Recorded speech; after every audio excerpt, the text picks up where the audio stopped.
ഇസ്ലാം എന്നുള്ളത് മുഹമ്മദ് നബി തങ്ങൾ മുതൽ ഉണ്ടായതല്ല. അവിടെയാണ് അടിവരട്ടത്. പിന്നെ എന്നുണ്ടായി എന്ന് വെച്ചാൽ അതിന് തുടക്കം എവിടെ എന്നതിനെ സംബന്ധിച്ച് നോക്കുമ്പോൾ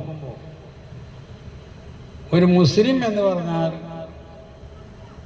അനുസരണമുള്ള ആൾ, അനുസരിച്ചാൽ. നമ്മളൊക്കെ മുസ്ലിങ്ങളെന്ന് പറഞ്ഞാൽ എന്തിനനുസരിച്ച്? ഒരു നിയമത്തെ, ഈ പ്രപഞ്ചത്തിൻ്റെ സൃഷ്ടാവ് ഉണ്ടാക്കിയ നിയമം അതനുസരിക്കുന്നവരാണ് മുസ്ലിങ്ങൾ എന്ന് പറയുന്നത്. അപ്പോൾ ഈ ഇസ്ലാം മതം ഉണ്ടാക്കിയത് അള്ളാഹുത്താരാണ്. അള്ളാഹുത്തര ഇസ്ലാം മതം ഉണ്ടാക്കി എന്നുള്ളത് നമുക്ക് കണക്കാക്കാൻ പറ്റും. എത്രയോ മുമ്പ് അള്ളാഹിനെ സംബന്ധിച്ച് ഉള്ള വിഷയം പറയാണ്.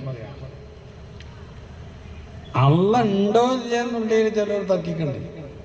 പക്ഷെ വാസ്തവത്തിൽ തർക്കിക്കുന്നത് അള്ളാഹു ഉണ്ട് എന്നതിനെ പറ്റിയല്ല തർക്കം അവർക്കുള്ളത്, മറിച്ച് ആ അള്ളാഹിന്റെ പേര് പറഞ്ഞു. യുക്തിവാദികളൊക്കെ പറയുന്നത് എടുത്തു നോക്കേണ്ടി. ആരോട് ചോദിച്ചാലും പറയും ഈ പ്രപഞ്ചത്തിന്റെ പിന്നിൽ ശക്തി ഉണ്ട്. പക്ഷെ അള്ളാന്ന് പറയാൻ ആ ശക്തി എന്താ? ആ ശക്തിയെ സംബന്ധിച്ച ചില ആൾക്കാർ അള്ളാന്ന് പറയുന്നു, ചിലവര് ആണ്ടവൻ എന്ന് പറയുന്നു, ചിലവര് ദൈവം എന്ന് പറയുന്നു. അതേ ഉള്ളൂ. അതുകൊണ്ടാണ് ഖുർആനിൽ എവിടെ അള്ളാഹ് ഉണ്ടെന്ന് പറഞ്ഞു. ഖുൽ ഹുവല്ലാഹു അഹദ് അല്ലാഹു സമദ് ലം യലിദ് വലം യൂലദ് വലം യകുൽ ലഹു കുഫുവൻ. ഇവിടെ എവിടെ അള്ളാഹ് ഉണ്ടെന്ന് പറഞ്ഞില്ല. അള്ളാഹു ഒരുവനാണെന്ന് പറഞ്ഞത് ശരിയാണ്. ഒന്നിലധികം ദൈവങ്ങളെ കൊണ്ട് വിശ്വസിക്കുന്നു, അള്ളാഹ് ടീമിലാക്കി തർക്കേണ്ടതാണ് പറയില്ലേ? തീർച്ചയായിട്ടും. പക്ഷെ ചില ആളുകൾ അറിയും അത് പ്രകൃതിയാണ്, മറ്റതാണ്, മറിച്ചതാണെന്ന് പറയുന്നു മാത്രം. അപ്പൊ ചുരുക്കി പറഞ്ഞാൽ തർക്കമില്ലാത്തൊരു കാര്യമാണ് അന്നുണ്ടെന്നുള്ളത്. പിന്നെ ഉസ്താദ് പറഞ്ഞതുപോലെ അല്പബുദ്ധി കൊണ്ട് ചിന്തിച്ചിട്ട് ചില ആൾക്കാർ പറയും അള്ളുണ്ടെങ്കിൽ അള്ളാനെ കാണണ്ടേ അങ്ങനൊക്കെ പറയും. ആ സ്വാഭാവികമായിട്ട് വന്നുകൂടല്ലോ. ഇവിടെ നിലമ്പൂക്കാരനായ ഒരു ജബ്ബാർ മാസ്റ്റർ യുക്തിവാദിയാണ്. അയാള് കുട്ടികളോട് ക്ലാസ് എടുത്തപ്പോൾ പറഞ്ഞ് മക്കളെ അള്ള ഇല്ല. കാരണം അങ്ങനെ ഉണ്ടെങ്കിൽ ഒരുപാട് ഉപകരണങ്ങളൊക്കെ ഉള്ള കാലഘട്ടത്തിൽ ഏത് സാധനം നോക്കി ഉപകരണം വെച്ച് നോക്കിയാൽ കാണാൻ കഴിയും. അങ്ങനത്തെ ഒരു കാലത്ത് അള്ള ഉണ്ടെങ്കിൽ അള്ളാനെ കാണണ്ടേ എന്ന് അയാൾ ക്ലാസ്സിലെ കുട്ടികളോട് എടുത്തുപോലും. അപ്പൊ കുട്ടികളെല്ലാവരും ഓരോരാവില്ലല്ലോ. ഒരു കുട്ടി ചോദിച്ചു, സാറേ നിങ്ങൾക്ക് ബുദ്ധിയില്ല, സാർക്ക് ബുദ്ധിയില്ല. അതുകൊണ്ട് അങ്ങനെ പറഞ്ഞു, നിങ്ങളെ ബുദ്ധി ഞാൻ കാണുന്നില്ല.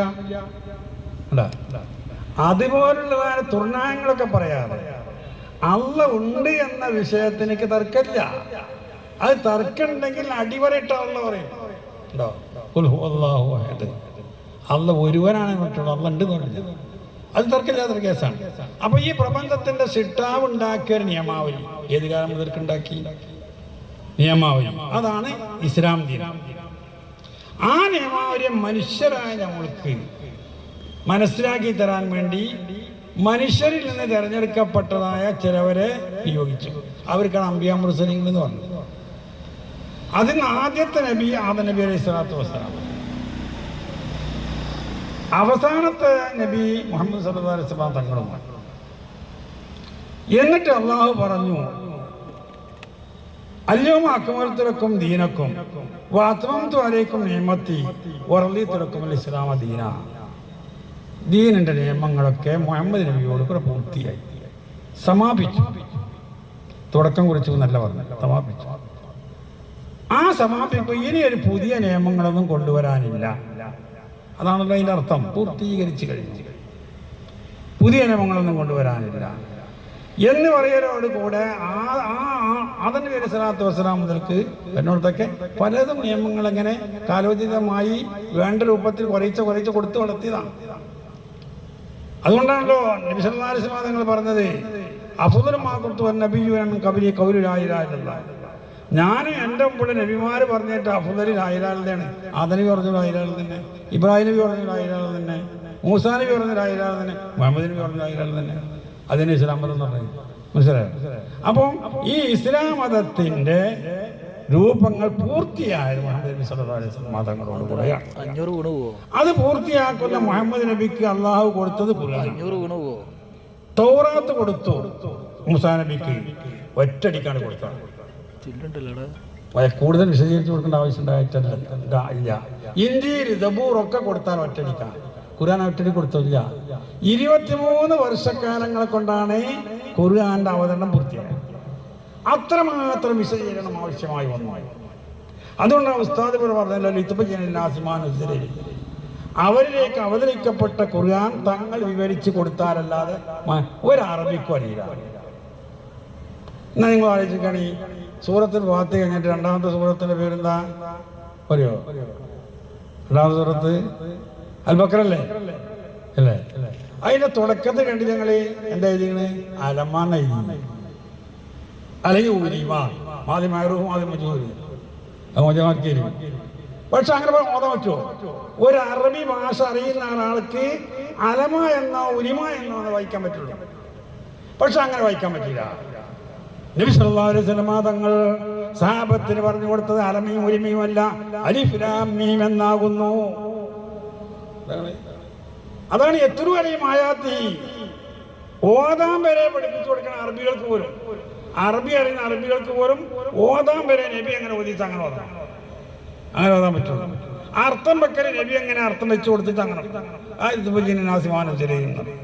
അപ്പൊ നിങ്ങൾ അറിയിച്ചു നോക്കി, ഓത്തിരി വരെ അർത്ഥം വെക്കുന്നതിന് വരെ നബി സല്ലല്ലാഹു അലൈഹി വസല്ലം തങ്ങളുടെ ഓത്തും നബിന്റെ അർത്ഥം വെക്കൽ അംഗീകരിക്കാൻ പറ്റുള്ളൂ.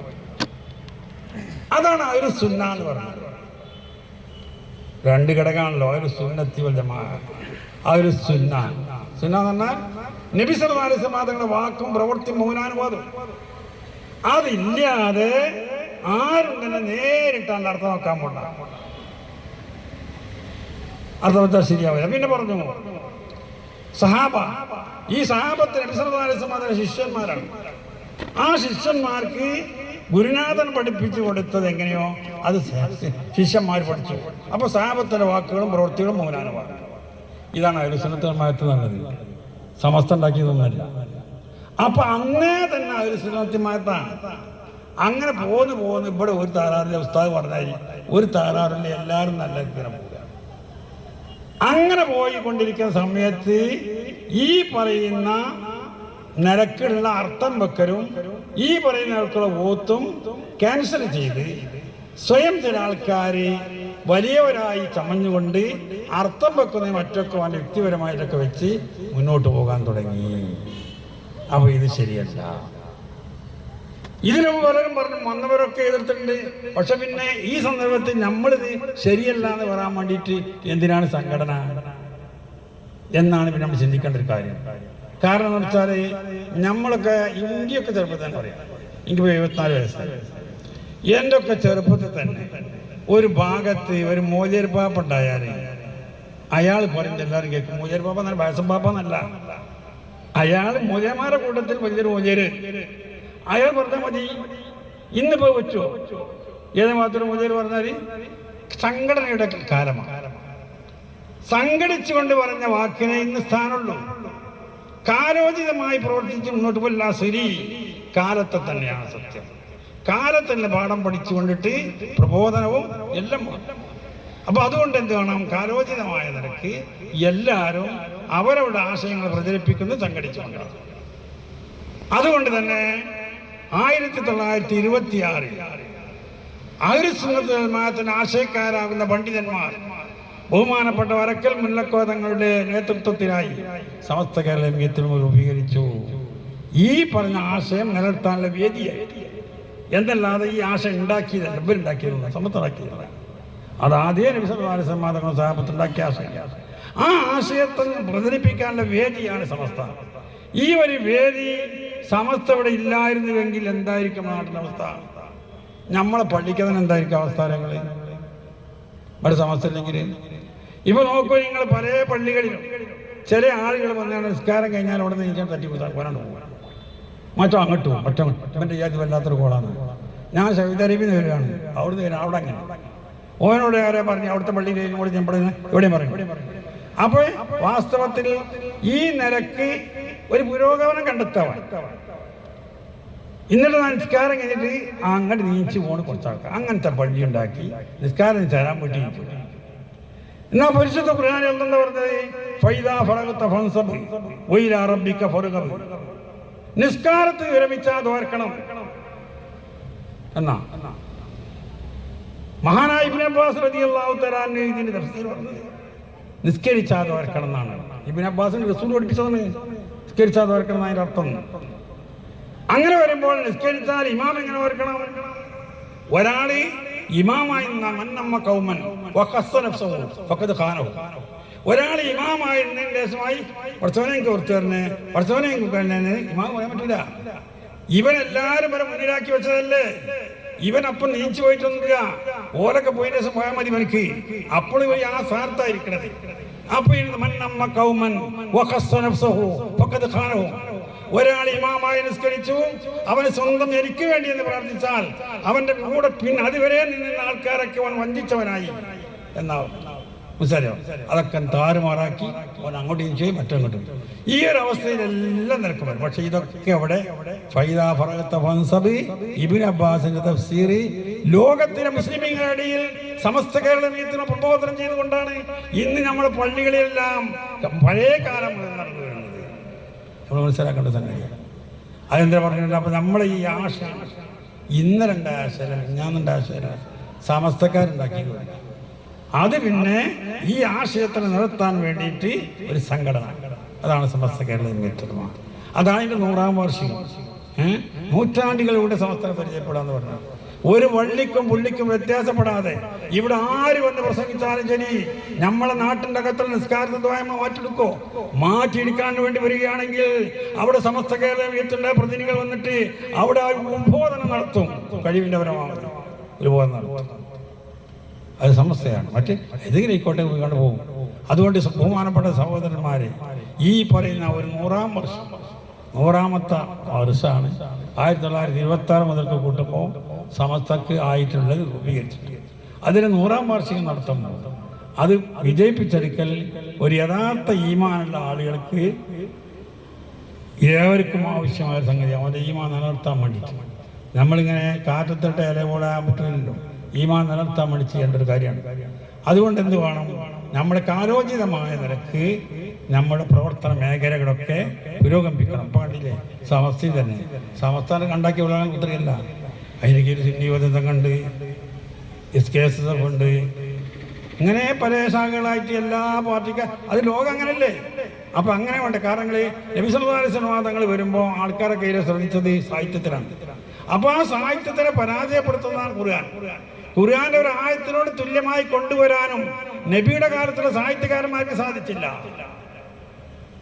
ഈസാ നബി അലൈഹി സ്വലാത്തു വസ്സലാം വന്നപ്പോൾ ബൈദത്തിലായിരുന്നു ജനങ്ങൾ ശ്രദ്ധ. അപ്പോൾ എന്ത് ചെയ്തു? മഹാനായ ഈസാ നബി അലൈഹി സ്വലാത്തു വസ്സലാം വൈദ്യശാസ്ത്രത്തിനെ പരാജയപ്പെടുത്തുന്നത് മൊയ്യത്ത് കൊടുത്തു. ഇന്നി ഉരിയുൽ അക്മഹ വൽ അബ്റസ വൽ മൗത ബിഇദ്നില്ല. ഇങ്ങനെ ഈസാ നബി കണ്ടു. ഇത് അള്ള കാണിച്ചെന്ന വഴിയാണിത്. സമസ്ത ഉണ്ടാക്കണം എന്നുള്ളത് കാലോചിതമായ നിലക്ക് പ്രബോധനം ചെയ്യണമെന്ന് അള്ള കാണിച്ചെന്ന മാർഗമാണ് നബിമാർ മുഖേന. അതുകൊണ്ട് തന്നെ ഈ മാർഗത്തെ പിൻപറ്റിയെടുക്കുമ്പോൾ യഥാർത്ഥ വഴിയിലേക്ക് പോകുമ്പോൾ പലരും തെറ്റിദ്ധരിപ്പിച്ച് അങ്ങോട്ടും ഇങ്ങോട്ടും ഒക്കെ ആക്കുന്ന സംഭവം. ഇപ്പം നമ്മളെ ആശയപരമായിട്ട് പഴയ കാണുന്ന ആശയമല്ലാത്ത മറ്റാശയങ്ങളിലേക്ക് വരുമ്പോൾ അത് അയാൾ തുന്നിക്കെട്ടുണ്ടാക്കിയ ആശയക്കാരൻ. അയാൾക്ക് അതിന് ഉസ്താദ് ഉണ്ടാവില്ല. ഈ കേമൂരനെ വെച്ചോടി വിവരമില്ല എന്നല്ല പറഞ്ഞത്. അയാളെ മുമ്പുള്ള ഉസ്താദ്മാർ പറഞ്ഞതല്ല അയാൾ പറഞ്ഞത്.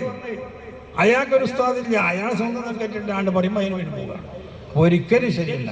നമ്മൾ പരമ്പരാഗതമായിട്ട് വരുന്നതിന് സ്ഥാനമുള്ളൂ.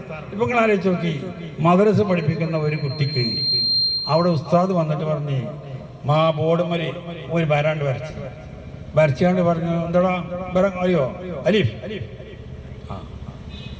ഇയാൾക്കാരെ അലിഫ് ധരിപ്പിച്ച് അയാൾക്കായ ഉസ്താദ് പഠിപ്പിച്ച് അങ്ങനെ പരമ്പരാഗത കിട്ടില്ല.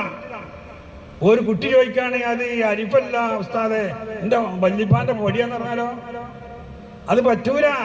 പരമ്പരാഗതമായി കിട്ടുന്ന ഇൽമ എവിടെ ഉള്ളൂ അല്ല, ആകെ ഉള്ളത് സ്വന്തം നിലക്ക് അതിൽ നിന്ന് എടുക്കാന്നല്ലാതെ ഒന്നുമില്ല. അപ്പൊ ചുരുക്കി പറഞ്ഞാൽ നമ്മളെ എല്ലാ കാര്യങ്ങളും നമ്മുടെ കുറ്റിപ്പോന്ന അമ്പിയാക്കന്മാർ അവസാനിപ്പിച്ച നബി സല്ലല്ലാഹു അലൈഹി വസല്ലം തങ്ങൾ കൊണ്ടുവന്ന അഹ്ലു സുന്നത്ത് വൽ ജമാഅത്ത് അത് നിലനിർത്താൻ വേണ്ടി ഇപ്പോൾ സമസ്ത കേരള ജമിയത്തുലമയുടെ പ്രവർത്തനത്തിൻ്റെ പിന്നിൽ അണിനിരന്ന് അത് വിജയിപ്പിച്ചെടുക്കണമെന്ന് ഞാൻ പറയുകയാണ്. പിന്നെ പ്രസംഗിക്കേണ്ട ആവശ്യമില്ല. മൂപ്പര പ്രസംഗം ഒരുപാട് ഞാൻ കേട്ടു, വെറും കേട്ട് ഞാനും കേട്ടു. ഇനി പ്രസംഗിച്ച് സമയം കളയാന്നുണ്ടെങ്കിൽ ഒരു സദസ്സിനോട് ചോദിച്ചതല്ല. ഏതായിരുന്നാലും റഹീമുർ തമ്പുരാൻ ഈ ഒരുമിച്ച് കൂടിയതുപോലെ അള്ളാഹു നമ്മളെല്ലാവരും നാളെ സ്വർഗത്തിൽ ഒരുമിച്ച് അനുഗ്രഹിക്കുമാറാവട്ടെ.